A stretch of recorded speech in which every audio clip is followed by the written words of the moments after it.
السلام عليكم. الفضائل العشر لصلاة الفجر. هنتكلم عن 10 أفضال بياخدهم اللي بيصلي الفجر في جماعة.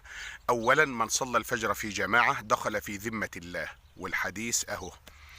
ثانيا، من صلى الفجر في جماعة فكأنما صلى الليل كله.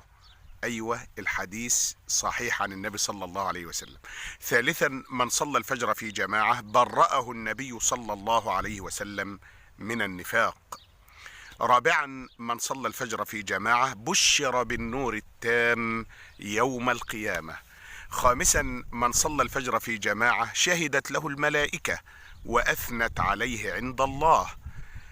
سادسا، من صلى الفجر نال غنيمة لا تعدلها غنائم الدنيا كلها. سابعا، من صلى الفجر في جماعة ثم جلس يذكر الله حتى تطلع الشمس أخذ أجر حجة وعمرة. أيوة، الدليل أهو.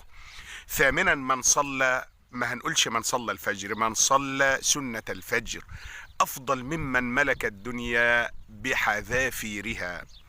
تاسعا، من صلى الفجر في جماعة شهد له النبي محمد صلى الله عليه وسلم أنه لن يدخل النار. أيوة، ده الدليل.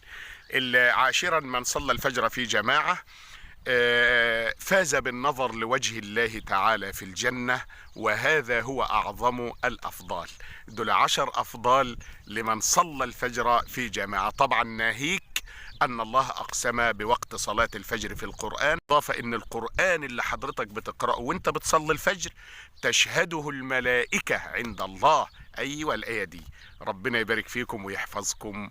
بكرة إن شاء الله هنتكلم عن 10 أعمال تؤهلك لأن يبني الله لك بيتا في الجنة. أخوكم جمال الدقناوي.